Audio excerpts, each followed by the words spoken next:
इस्तस्ना 5वां बाब।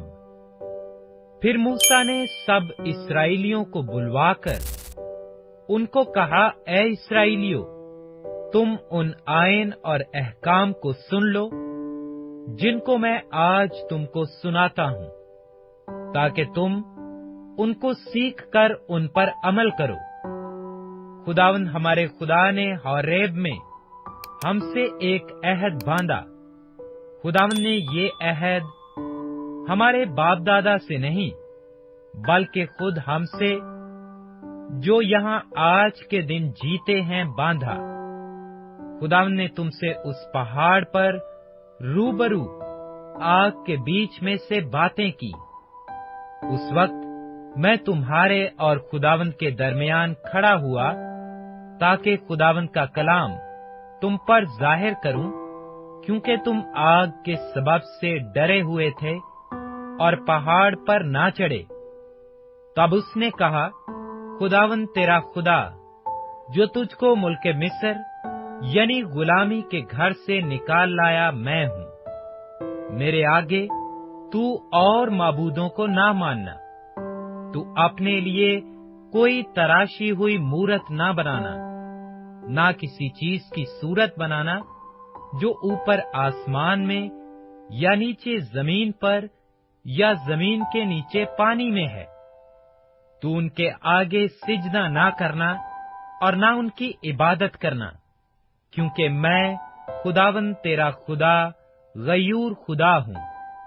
और जो मुझसे अदावत रखते हैं उनकी औलाद को तीसरी और चौथी पुश्त तक बाप दादा की बदकारी की सजा देता हूँ, और हजारों पर जो मुझसे मोहब्बत रखते और मेरे हुक्मों को मानते हैं रहम करता हूँ। तो खुदावंद अपने खुदा का नाम बेफायदा ना लेना, क्योंकि खुदावंद उसको जो उसका नाम बेफायदा लेता है बेगुनाह ना ठहराएगा। तू खुदावंद अपने खुदा के हुक्म के मुताबिक सब्बत के दिन को याद करके पाक मानना। 6 दिन तक तू मेहनत करके अपना सारा कामकाज करना, लेकिन 7वां दिन खुदावंद तेरे खुदा का सब्बत है। उसमें ना तू कोई काम करे, ना तेरा बेटा, ना तेरी बेटी, ना तेरा गुलाम, ना तेरी लौंडी, ना तेरा बैल, ना तेरा गधा, ना तेरा और कोई जानवर, और ना कोई मुसाफिर जो तेरे फाटकों के अंदर हो, ताकि तेरा गुलाम और तेरी लौंडी भी तेरी तरह आराम करें। और याद रखना कि तू मुल्क मिस्र में गुलाम था, और वहां से खुदावंद तेरा खुदा अपने जोरावर हाथ और बुलंद बाजू से तुझको निकाल लाया।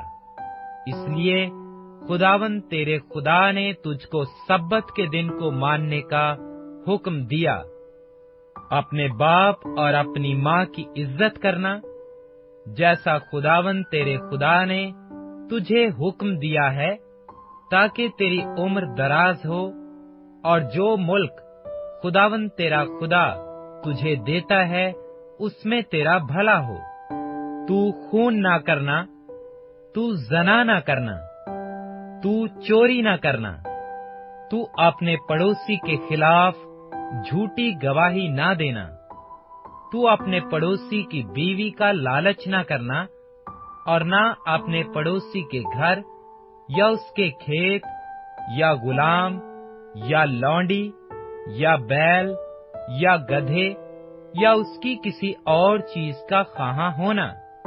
यही बातें खुदावंद ने उस पहाड़ पर आग और घटा और जुल्मत में से तुम्हारी सारी जमायत को बुलंद आवाज से कहीं, और इससे ज्यादा और कुछ न कहा।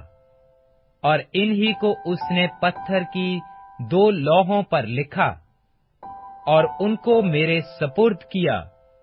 और जब वो पहाड़ आग से दहक रहा था और तुमने वो आवाज अंधेरे में से आती सुनी, तो तुम और तुम्हारे कबीलों के सरदार اور بزرگ میرے پاس آئے، اور تم کہنے لگے کہ خداوند ہمارے خدا نے اپنی شوکت اور عظمت ہم کو دکھائی، اور ہم نے اس کی آواز آگ میں سے آتی سنی۔ آج ہم نے دیکھ لیا کہ خداوند انسان سے باتیں کرتا ہے تو بھی انسان زندہ رہتا ہے، سو اب ہم کیوں اپنی جان دیں، کیونکہ ایسی بڑی آگ ہم کو بھسم کر دے گی۔ اگر ہم خداوند اپنے خدا کی آواز پھر سنیں تو مر ہی جائیں گے، کیونکہ ایسا کون سا بشر ہے جس نے زندہ خدا کی آواز ہماری طرح آگ میں سے آتی سنی ہو اور پھر بھی جیتا رہا؟ سو تو ہی نزدیک جا کر جو کچھ خداوند ہمارا خدا کہے اسے سن لے، اور تو ہی وہ باتیں جو خداوند ہمارا خدا تجھ سے کہے ہم کو بتانا، اور ہم اسے سنیں گے اور اس پر عمل کریں گے۔ اور جب تم مجھ سے گفتگو کر رہے تھے تو خداوند نے تمہاری باتیں سنی۔ تب خداوند نے مجھ سے کہا کہ میں نے ان لوگوں کی باتیں جو انہوں نے تجھ سے کہیں سنی ہیں، جو کچھ انہوں نے کہا ٹھیک کہا۔ کاش ان میں ایسا ہی دل ہوتا کہ وہ میرا خوف مان کر ہمیشہ میرے سب حکموں پر عمل کرتے، تاکہ سدا ان کا اور ان کی اولاد کا بھلا ہوتا۔ سو تو جا کر ان سے کہہ دے کہ تم اپنے ڈیروں کو لوٹ جاؤ، پر تو یہیں میرے پاس کھڑا رہ، اور میں وہ سب فرمان اور سب آئین اور احکام جو تجھے ان کو سکھانے ہیں تجھ کو بتاؤں گا، تاکہ وہ ان پر اس ملک میں جو میں ان کو قبضہ کرنے کے لیے دیتا ہوں عمل کریں۔ سو تم احتیاط رکھنا، اور جیسا خداوند تمہارے خدا نے تم کو حکم دیا ہے ویسا ہی کرنا، اور داہنے یا بائیں ہاتھ کو نہ مڑنا۔ تم اس سارے طریق پر جس کا حکم خداوند تمہارے خدا نے تم کو دیا ہے چلنا، تاکہ تم جیتے رہو اور تمہارا بھلا ہو، اور تمہاری عمر اس ملک میں جس پر تم قبضہ کرو گے دراز ہو۔